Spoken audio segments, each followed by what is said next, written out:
Entonces, les voy a compartir la pantalla para que podamos ver qué es lo que estábamos viendo. A ver, estamos terminando con 4. Permítanme, sigo aquí con ustedes.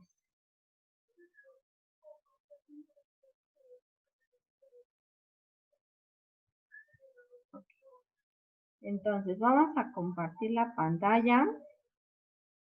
Oiga, maestra. Dígame.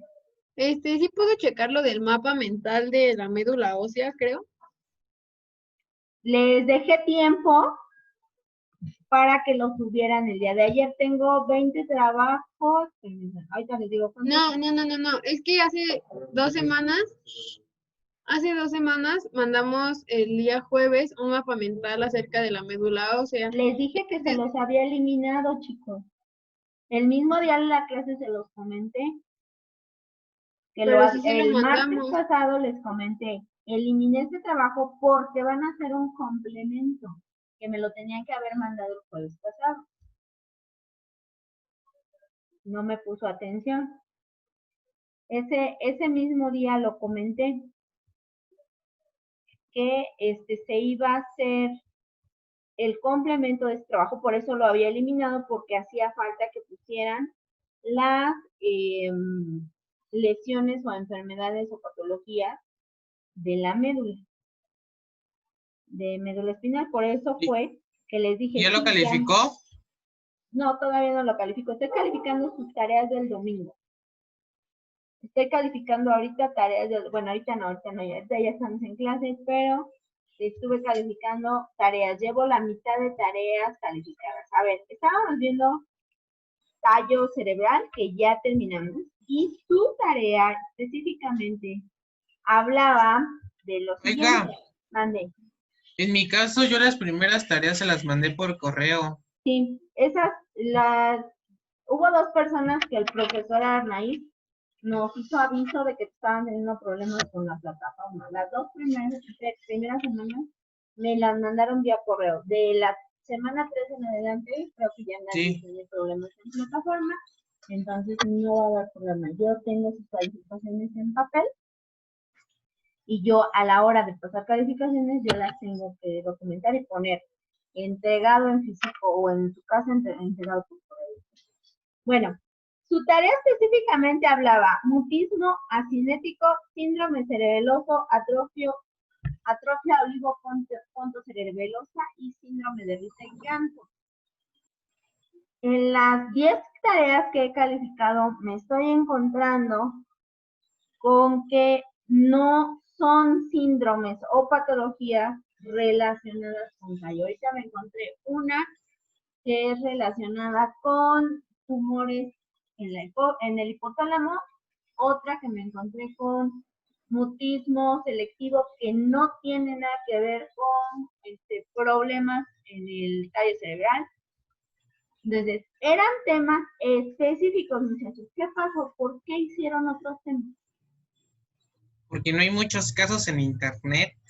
No hay muchos casos en internet, pero yo no les dije cada uno me tiene que subir uno que no se repita, porque su tarea es individual. Entonces, si encuentran, yo ahorita googleo mutismo cinético, casos clínicos, aparecen en video. Es que, maestra, especificó que teníamos que buscar el caso clínico en YouTube, no en Exactamente, y luego tenía que hacer una introducción, describir el caso clínico y sobre el caso clínico el tratamiento, que fue lo que hicieron. En este caso me podían decir, en YouTube no viene el tratamiento y no viene esto. Ok, porque yo les estoy pidiendo específicamente una discusión, el cómo abordaron el caso y unas conclusiones. A excepción de 2 o 3 de los que he revisado, están completos. Hay quienes me hicieron una descripción, hicieron una investigación en internet. Hay quienes me pusieron un artículo completo acerca de una de estas patologías. Pero no me ponen la bibliografía, entonces ahí les hice la observación, bueno, ¿quién hizo la discusión? Porque finalmente la discusión es de ustedes, no la discusión de un artículo científico. La actividad decía, busca en YouTube un caso clínico sobre estos temas. Sí los hay, sino para que se los ponga. En ningún momento les dije, no se debe de repetir con ningún otro compañero, no, porque se supone que su tarea es individual, entonces tuvieron que haber buscado videos de cualquiera de estos 4 síndromes o patologías. Profesora, una pregunta. Dígame. El síndrome de llanto y risa me parecía que es lo mismo del síndrome pseudobulbar. Síndrome pseudobulbar, también así lo pueden encontrar. ¿Sí? Ahorita los vamos a ver específicamente qué es cada uno. ¿Por qué? Porque ahí, vamos a decirlo así, no pudieron alcanzar el objetivo que marcaba la actividad. Algunos sí lo hicieron, hay algunos que... Y en este caso yo encontré un caso clínico de un tumor en el ¿cómo se llama? El cerebelo. Ajá, ajá. Sí, ahí es lo que estoy checando. Ahí alguien, Aldair, me hizo un caso de síndrome cerebeloso causado por un tumor de meninges, pero alojado a la altura del cerebelo. Aquí la cuestión era, bueno, a ver, a mí me interesa mutismo cinético. Bueno, voy a leer qué es el mutismo cinético y ya sobre eso voy a ver el video. ¿Por qué? Porque hubo confusiones. Como les digo, hay quienes me están poniendo tumores, hay quienes me están poniendo así, pero vamos a ver en qué estructura está el tumor. En el caso, una compañerita que hizo uno sobre un tumor en el hipotálamo. El hipotálamo no es parte del tronco cerebral. Entonces, por eso hoy van a tener una actividad en su cuaderno al término de la clase. Ahorita vamos a ver las 4 patologías. Pero vamos a ver en qué son específicamente cuáles son las sintomatologías que causan y dónde se originan. Porque el tallo nada más dijimos que tiene 3 estructuras, entonces de las lesiones que ustedes pudieron haber buscado, pues será sobre las estructuras del tallo. En el caso del cerebelo, el cerebelo no es parte del tronco tallo cerebral, pero al estar... ahí decía que era de cerebelo en la actividad de la plataforma, que era de cerebelo. Cerebeloso. Era mutismo asinético, síndrome cerebeloso, atrofio olivoponto cerebelosa y síndrome de risa y llanto. Eran esos 4, pero son de estructuras de tallo cerebral. Y ahorita les voy a decir por qué se llama síndrome cerebeloso y atrofia olivoponto cerebelosa, porque es la estructura que está al lado o pegada, está en comunicación con el cerebelo. No porque sea un daño en el cerebelo. Esta semana vamos a hablar de lo que es el cerebelo. Y ahí sí entran tumores de cerebelo y entran otro tipo de patologías. Pero eran estos 4 temas, nada más, chicos. Entonces, les invito a que revisen bien qué es lo que les está pidiendo la actividad. Bueno, con ustedes no me había pasado, porque creo que con ustedes no había yo trabajado nada más en 2 ocasiones trabajé con ustedes. Pero sí quiero pedirles, por favor, que revisen bien la actividad. Si no entienden, si no les queda claro lo que les estoy pidiendo en la actividad, escríbanme al correo. Porque en este caso eran solamente estas 4 patologías. Maestra, no encontré ninguna. Bueno, a lo mejor yo les apoyo, decirle en tal liga hay un caso, ¿no? Para este tema. Entonces, si no entienden la actividad, si no saben qué es lo que van a hacer, por favor, coméntenme. ¿Por qué? Porque me estoy dando cuenta que sí saben leer, pero no entienden lo que les están pidiendo. Entonces es muy difícil saber leer y muy diferente entender lo que se les está pidiendo. Ahora les estoy pidiendo, van a hacer una discusión y van a hacer conclusiones. No me están poniendo conclusiones. Hay quienes sí desglosaron discusión y me hicieron la redacción del caso clínico como tal.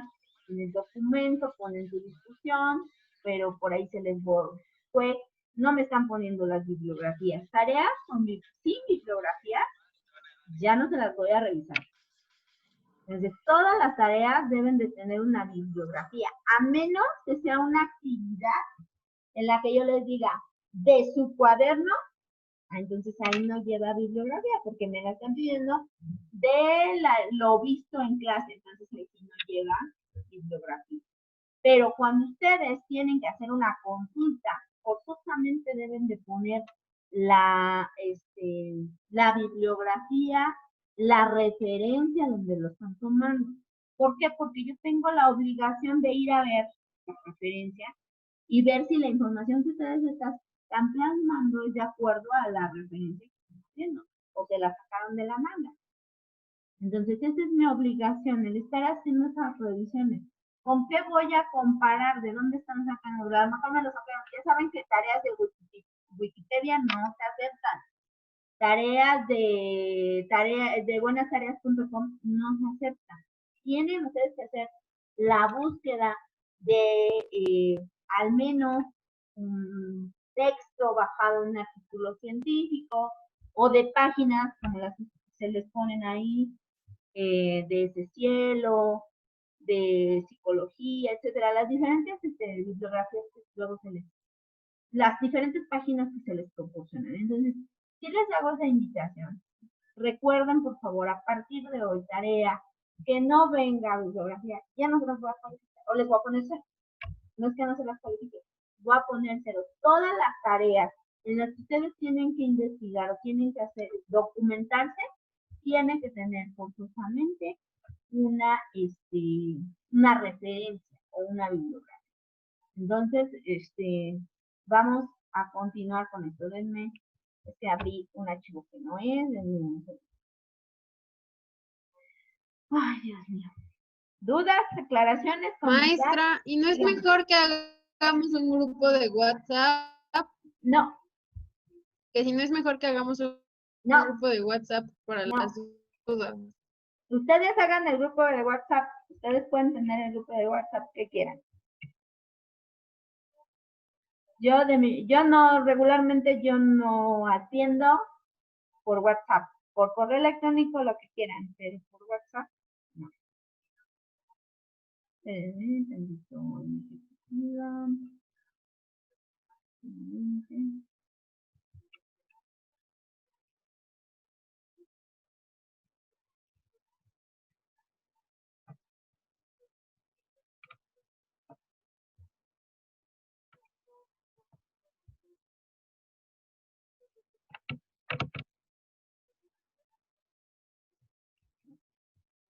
Bueno, les voy a compartir ahora sí la pantalla. Y vámonos con... Ok. Bueno, entonces serán 4 temas en específico. Entonces vamos a empezar con mutismo asinético. El mutismo asinético, que se abrevia MA, porque luego a veces en la literatura lo desaparece ¿de qué me están hablando? Bueno, MA es mutismo asinético. Es un trastorno del comportamiento caracterizado por la incapacidad para moverse o hablar en pacientes despiertos, en pacientes conscientes, vamos a decirlo así, pero no se pueden mover o no pueden hablar. Si hablan, en algunas ocasiones solo pueden articular ciertas palabras como sí, no, cosas muy pequeñas. Entonces, Kynes y colaboradores en 1941 señalaron 5 signos clave para el diagnóstico del mutismo asinético. es presencia de estados de alerta, es decir, se encuentran despiertos, tienen la capacidad para fijar la mirada en otras personas, la ejecución de movimientos oculares como reacción a estímulos auditivos, las acciones de respuesta a órdenes que se repiten y las dificultades para hablar y comunicarse en general. Por muchos años se rigieron para el diagnóstico gracias a los estudios hechos por Haim. En el 2012, Rodríguez, Bailón y colaboradores hacen una revisión de toda la literatura existente acerca del mutismo cinético y ellos concluyen que solamente son dos síntomas, vamos a decirlo así, o dos signos que nos van a decir que efectivamente es mutismo cinético. Uno, que es la reducción significativa del número de conductas verbales.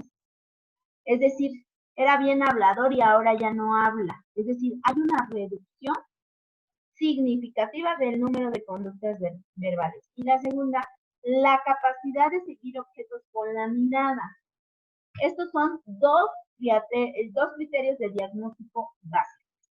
Es decir, están en estado de alerta, pueden seguir objetos con la vista, no se mueven, o puede haber una reducción significativa del número de conductas verbales. Es decir, les preguntas algo y te contestan. O pueden articular ciertas palabras, pero a veces no son coherentes. Quienes tienen mutismo cinético no pueden hablar, hacer gestos o formar expresiones faciales. O bien sufren serias dificultades para hacerlo. Cuando lo consiguen, los movimientos tienden a ser muy lentos y escasos y las respuestas son monosilábicas. Entonces, en algún momento pueden moverse, pero lo hacen de manera muy lenta y muy torpe. O les hacen preguntas y esas respuestas son monosílabos. Sí, no, ajá, son monosilábicas. ¿Ok? La compañerita que hizo la revisión de mutismo selectivo, ¿recuerda qué características tiene el mutismo selectivo?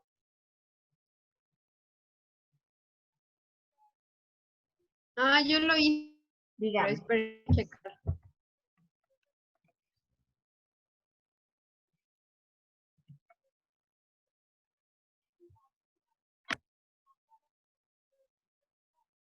Espérenme unos minutos a que abra el archivo.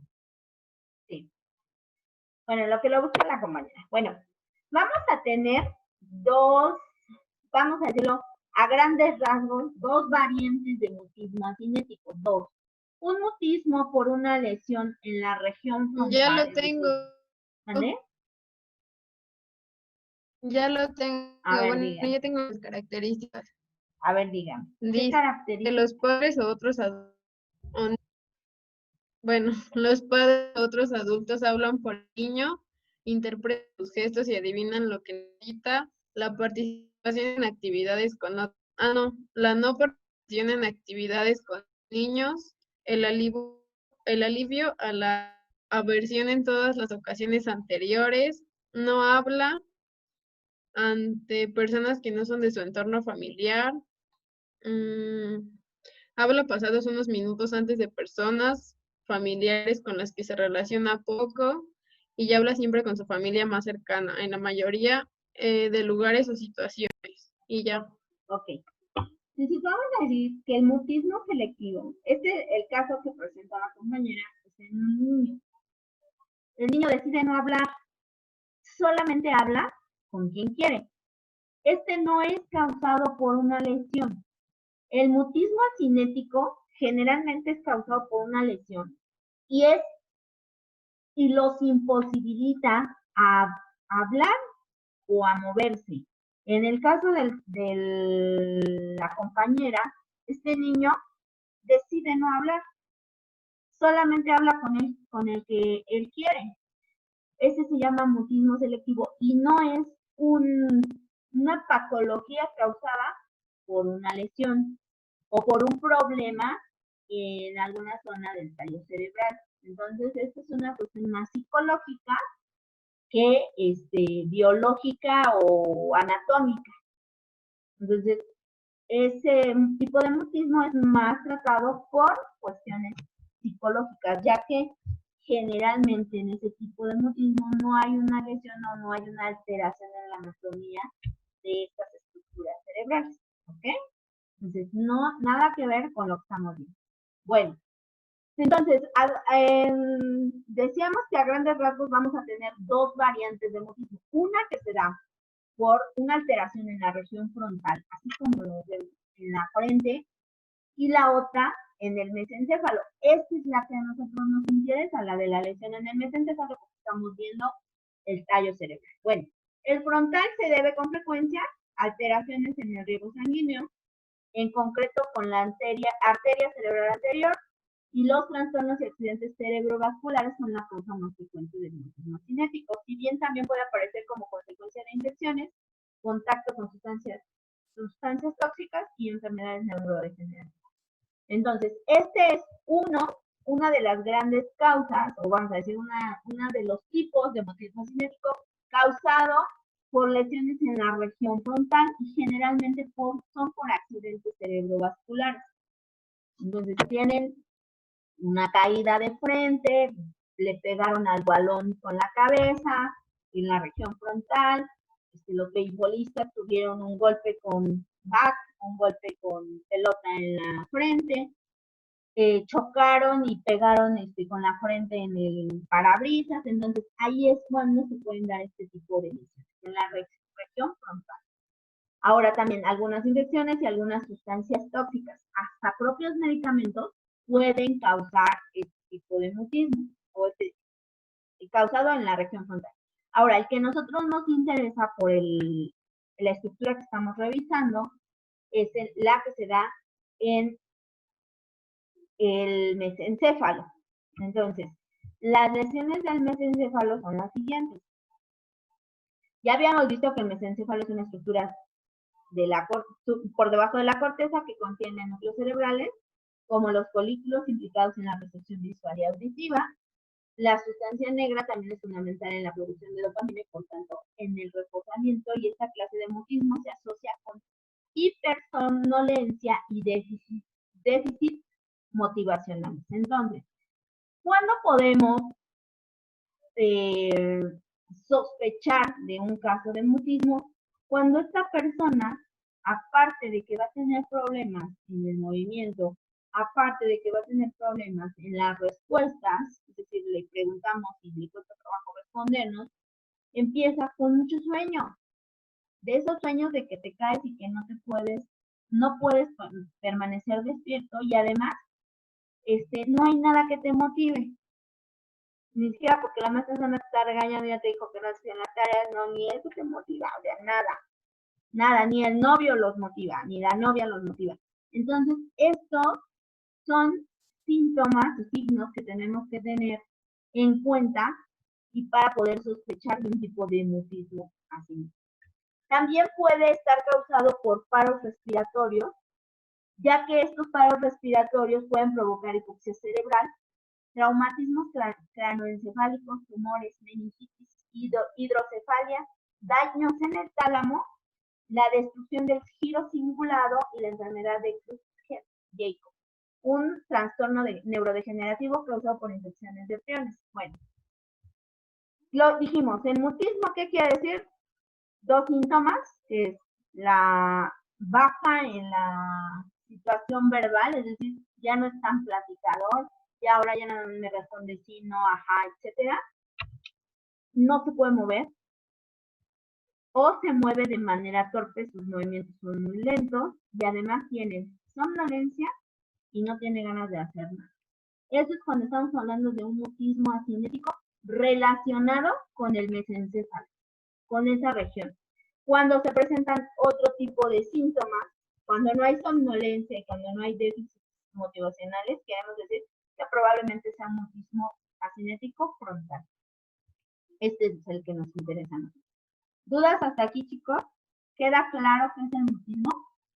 Y este tipo de mutismo, el que nos interesa a nosotros, es el que está relacionado con lesiones o alteraciones en el mesencéfalo y regularmente causa somnolencia y déficits motivacionales. ¿Por qué?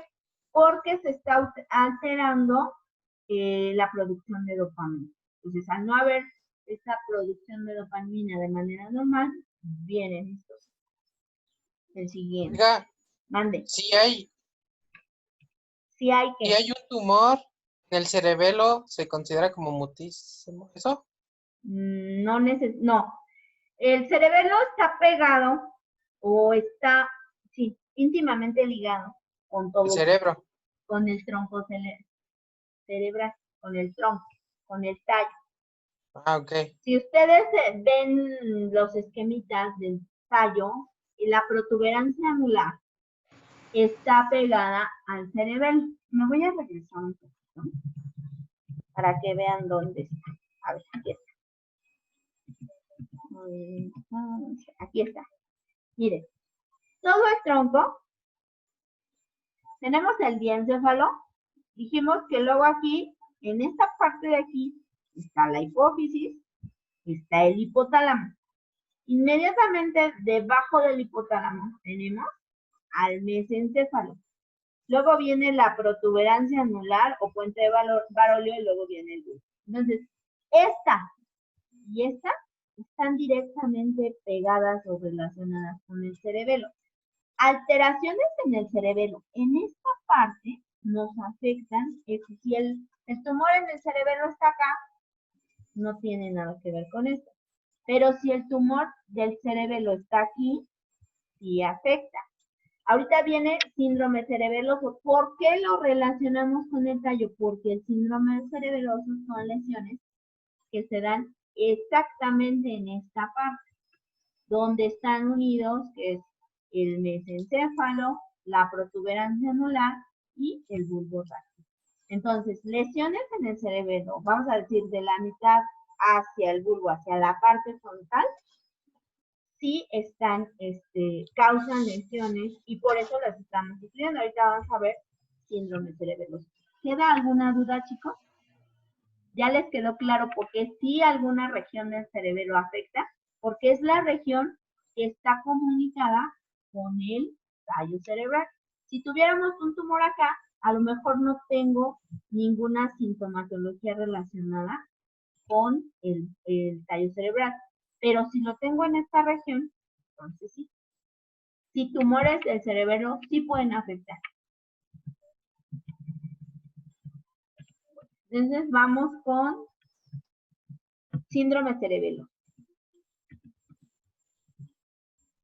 Esta es una enfermedad que ataca al cerebelo, produciendo una serie de signos y síntomas que intervienen en su actividad, que son hipotonía, ataxia, alteración del equilibrio y la marcha, temblor intencional, trastornos de los reflejos, nistagmo y disartria.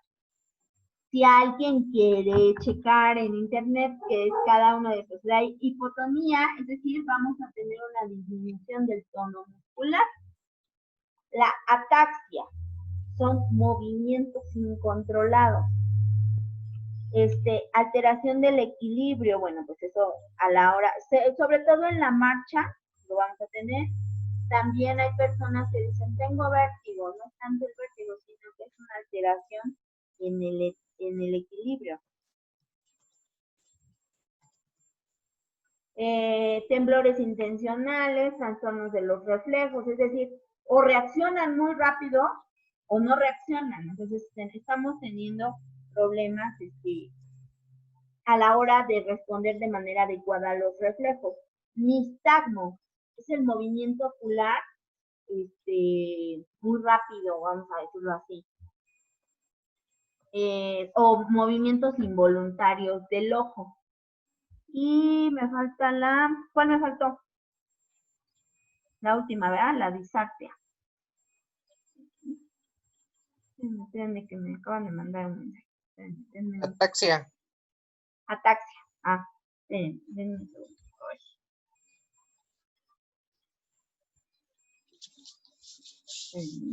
Ay, esta gente no me deja ver. Por eso les digo que no, por eso no me gusta hacer grupos de WhatsApp. Porque están. Pero nosotros no la molestaríamos en clase. No es cierto, ya los conozco. Bueno, la ataxia dijimos que son movimientos descontrolados que interfieren también en la alteración en el equilibrio. Es decir, empiezan a tener movimientos que ustedes no están generando en su organismo. Es decir, la manita se les mueve de repente, la cabeza la están moviendo. Luego dicen, tiene un tic. No, no son tics, esto se le llama ataxia. Y me falta la disartria. La disartria es relacionada con el oído. Es la dificultad para articular sonidos y palabras causadas por una parálisis o también por la ataxia. Es decir, se me está moviendo de más la boca o la lengua y no puedo articular palabras. Empiezo a tener movimientos. Ya saben que la lengua es un músculo. Entonces, si tenemos ataxia, también podemos tener disartria. No puedo articular palabras, no puedo articular las palabras de mi boca. Entonces, esto es indicativo de que puedo tener síndrome cerebral. Vamos a tener dos tipos, síndrome cerebroso de Bernese y síndrome cerebroso hemisférico. Esta está causada por un tumor que se llama meduloblastoma de Bernese y generalmente se da en los niños. Es un tumor maligno que provoca la incoordinación muscular de la cabeza y del tronco, pero no de las extremidades. Produce la caída de la cabeza hacia adelante o hacia atrás, así como la incapacidad para mantenerla quieta y en posición erecta. La imposibilidad de mantenerse en posición firme afecta al tronco. Y tenemos síndrome cerebeloso hemisférico, que suele estar provocado por la existencia de un tumor o una isquemia en un hemisferio del cerebro. Los síntomas se producen de manera unilateral y afectan de manera ipsilateral del hemisferio cerebeloso que está afectado. Se ven afectados los movimientos de las extremidades, son comunes y fácilmente observables hipermetría y descomposición de los movimientos. Es decir, empiezo a tener problemas en el lado izquierdo de mi cuerpo, en la mano izquierda, en el pie izquierdo. Entonces, de ahí se puede inferir que la lesión está, o el tumor, o la isquemia, se dio en el lado derecho del cerebelo. Entonces, también el cerebelo, si lo partimos a la mitad, tiene un lado izquierdo y un lado derecho. Y también, generalmente, es la lesión en los hemisferios cerebrales. No es solo el cerebelo, sino también en los hemisferios cerebrales. Entonces, estos son dos. Que las causas son tumores. ¿Qué complicaciones tienen? Bueno, asfixia, infección a raíz de broncoaspiración del alimento, neumonía por aspiración, lesiones por caídas, problemas de difusión. Díganme por qué asfixia, por qué problemas nutricionales. A ver, regrésense a sus apuntes y díganme, ¿qué parte del tronco cerebral regula la cuestión de la respiración y la deglución? ¿Cuál es? ¿El cerebelo? ¿Perdón? ¿El cerebelo? No, el cerebelo no es parte del tronco cerebral. Está pegado, pero no es parte de. Me voy a volver a regresar.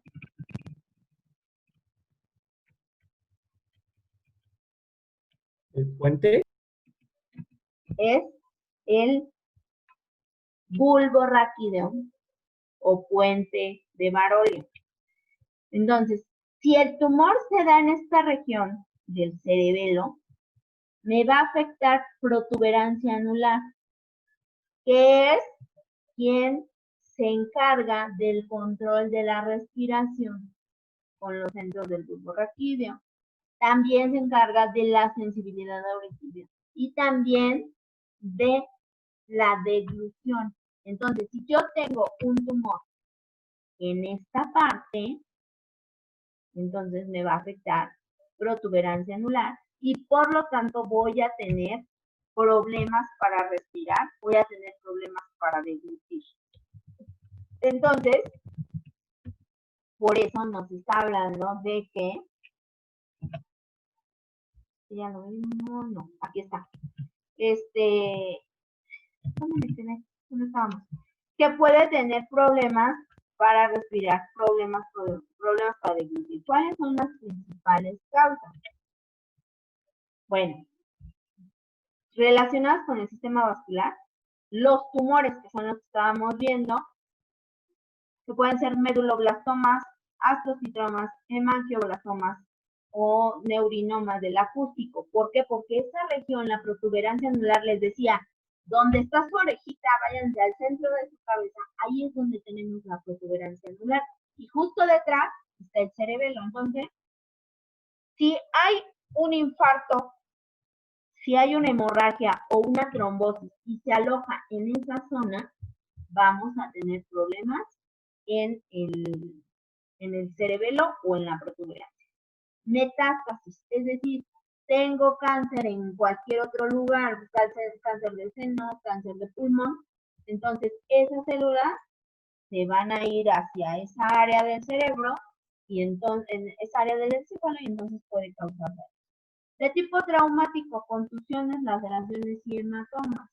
De tipo tóxico, alcohol, drogas, hidantoinatos, que son fármacos anticonvulsionantes, o infecciosos como cerebritis virósicas, es decir, producidas por un virus, supuradas, que son principalmente ocasionadas por bacterias, abscesos o tuberculomas.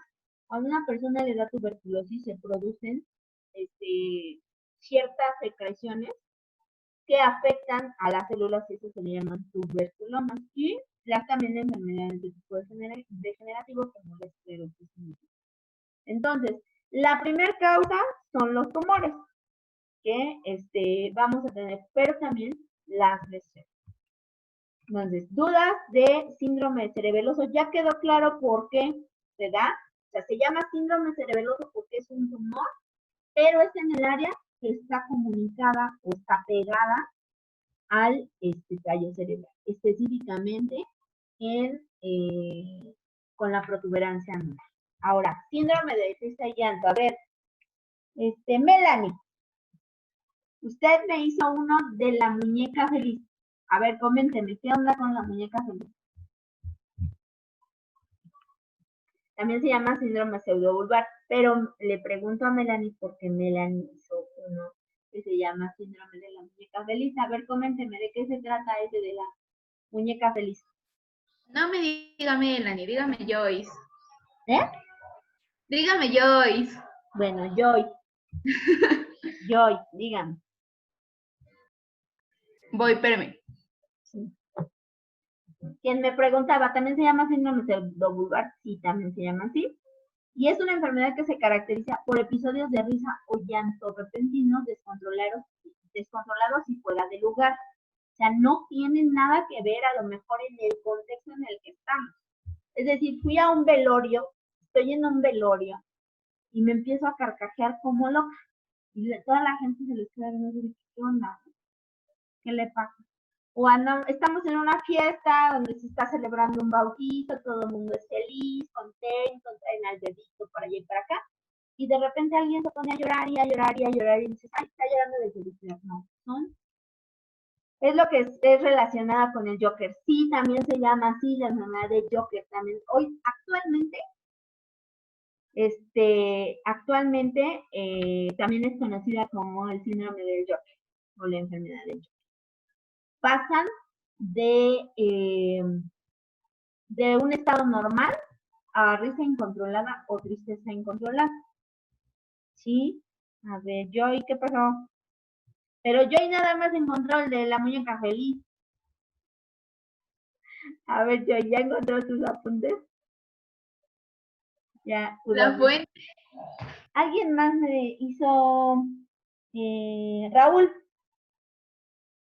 ¿qué me comenta del síndrome de risa y llanto? En lo que Joy acaba de buscar.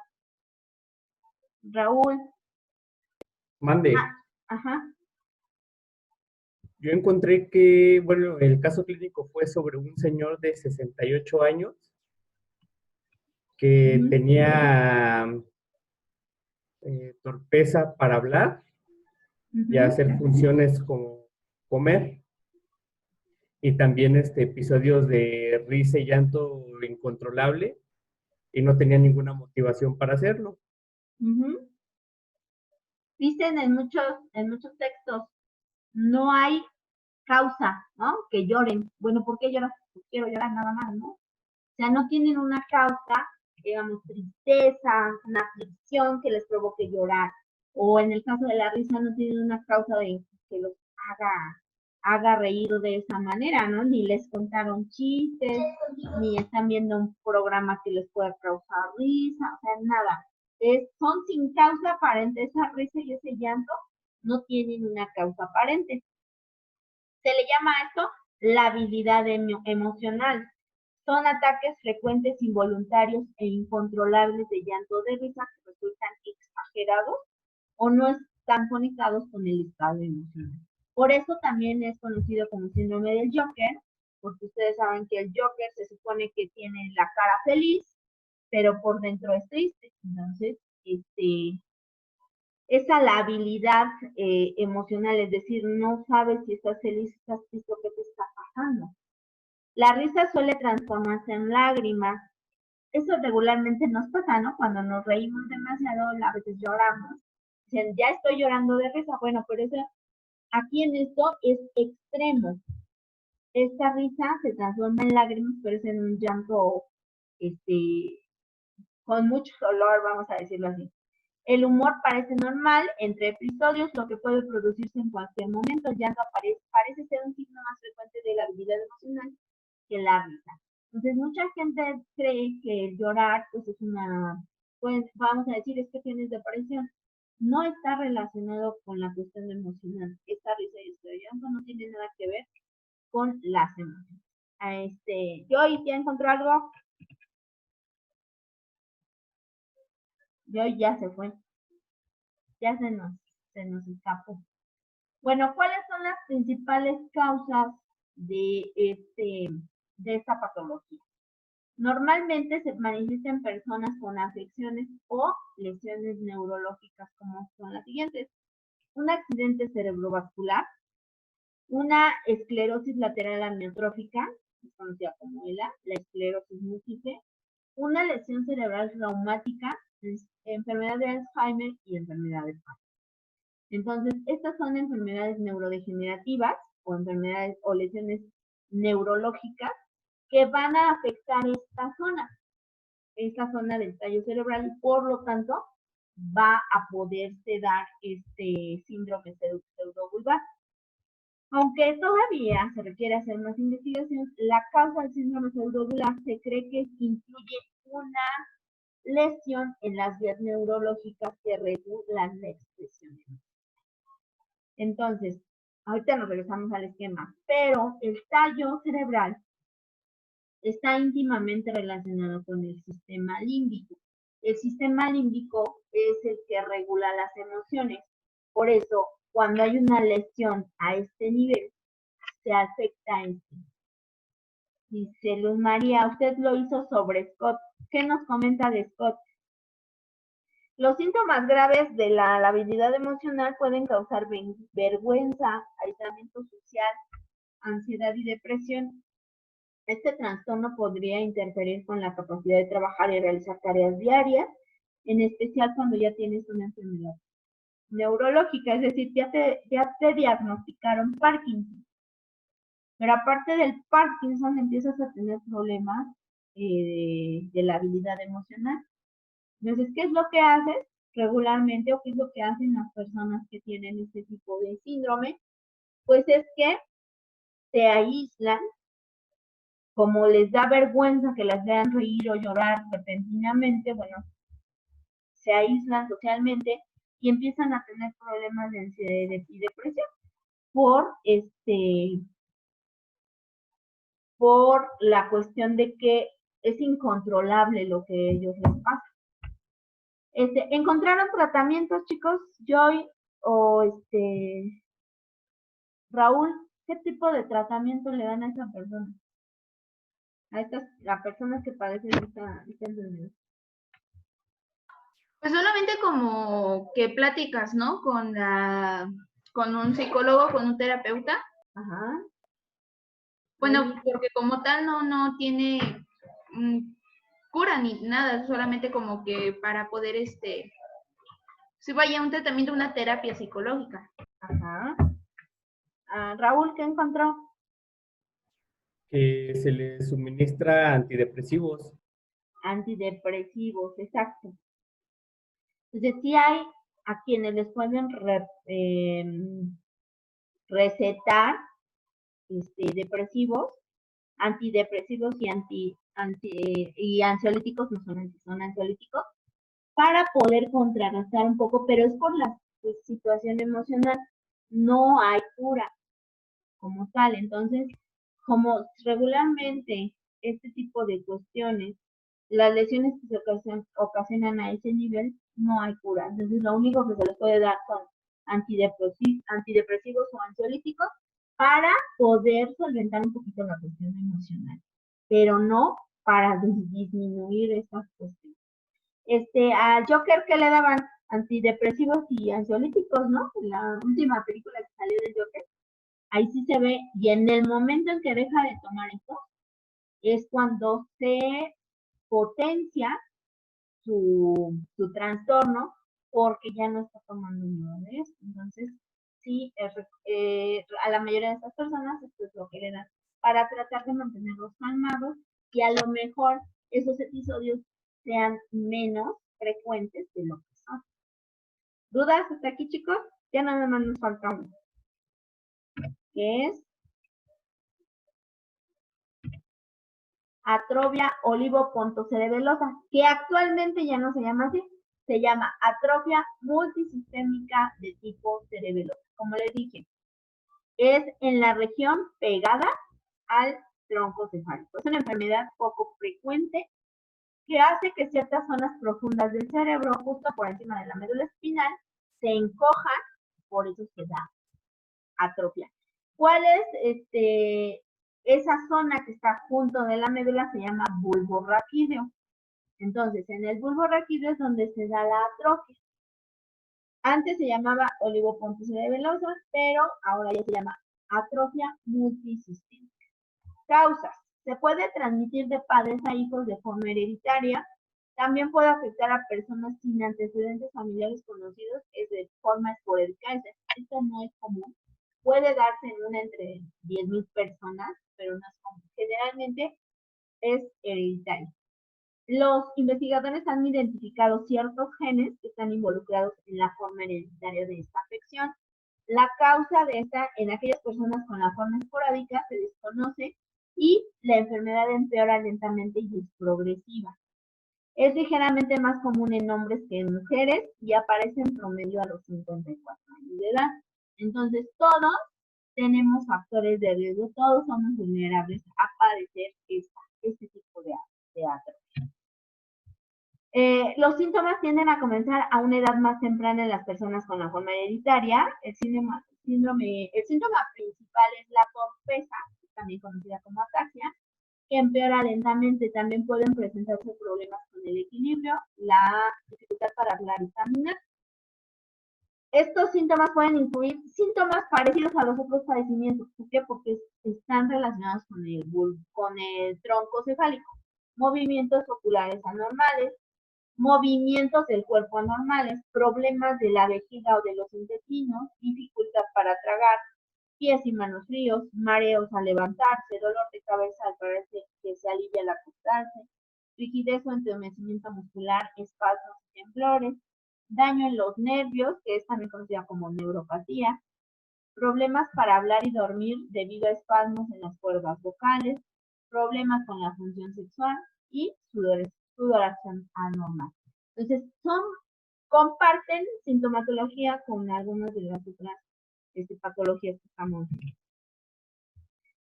Las complicaciones, al igual que como en las otras, es asfixia, infección a raíz de la broncoaspiración del alimento, lesiones por caídas y problemas nutricionales debido a la dificultad para deglutir.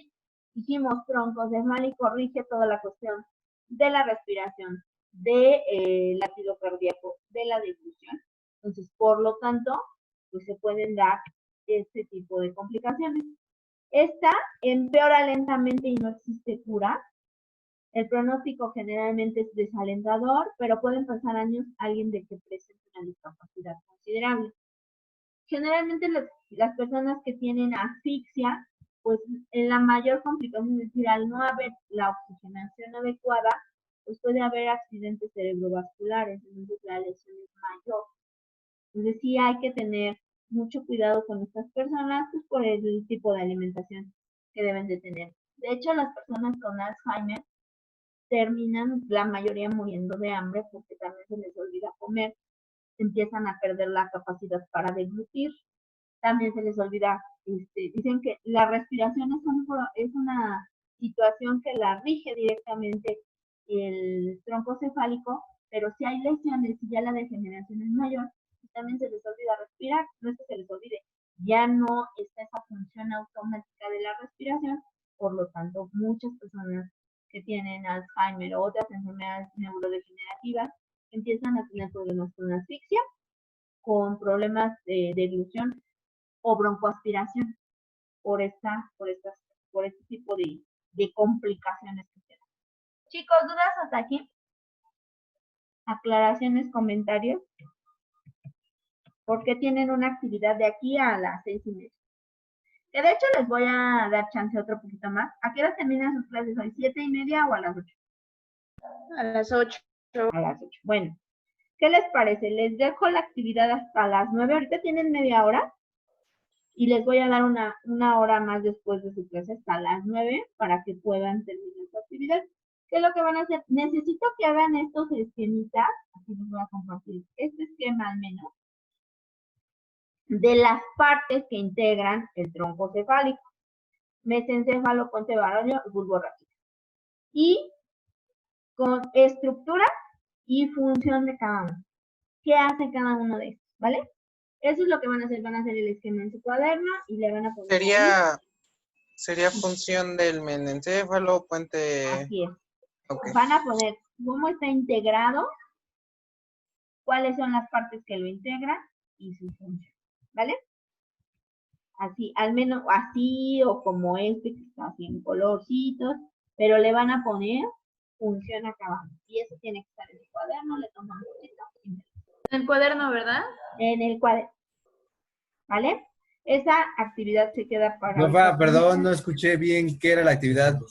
La actividad está descrita en su plataforma, pero ¿qué van a hacer? El esquema del tronco tallo cerebral con sus partes, esquematización de cada una de las partes y la función que realiza el mesencéfalo, el puente baroño y el bulbo. ¿Vale? ¿Dudas? ¿Quedó claro la actividad? De hecho, ahí está descrita. No se me vayan, prendan su cámara, por favor, para tomar la evidencia, ¿vale? Se viene hasta el calor. Ok, ahora sí. Déjenme ver quiénes están. Somos 23.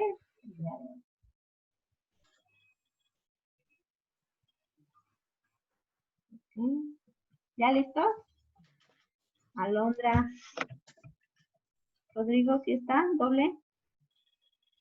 Yo también estoy doble, profesora. Ok. Y también allá donde estoy. Sí, ya los vi. Rodrigo, ya los vi. Miguel. Ahí está. ¿Quién más me falta? Monroy. ¿Está doble? Ok, pónganse bonitos. Ángel, no lo veo. Ahí está. Sí, pero ponga la carita para que sea. Ok. Tomo la evidencia. Chicos, entonces nos estamos viendo el próximo jueves. Y vamos a ver el jueves cerebelo. Ahora sí vamos a hablar de tumores y todo eso. Cuídense mucho. Ahorita les hago la modificación en la plataforma para que tengan una hora más después de su clase para que suban esta actividad, ¿vale? Cuídense, chicos. Bye. Bye.